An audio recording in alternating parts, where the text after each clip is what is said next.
How to trade stars on Monopoly Go. Hi guys, in today's video I'm going to tell you that how you can trade stars on Monopoly Go. So the process is very easy, you just have to follow me step by step and let's dive into the video without wasting any time.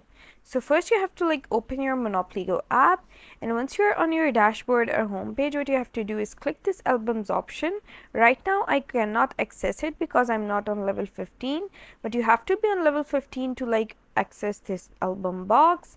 And once you click this album box, it's going to load an interface for you where you can see that you have your cards and stickers, and then there's this small box on the bottom right corner. You have to click that box and it's going to show you your stars. And once you click that stars option, you can just buy a treasure box, and that's going to give you cards and stickers, and then you can use those stars to trade cards and stickers with your friends and exchange them by buying duplicate cards and stickers. So that's how you can trade stars with your friends. There's no direct method for that, but you can use the stars to trade cards and stickers with your friends.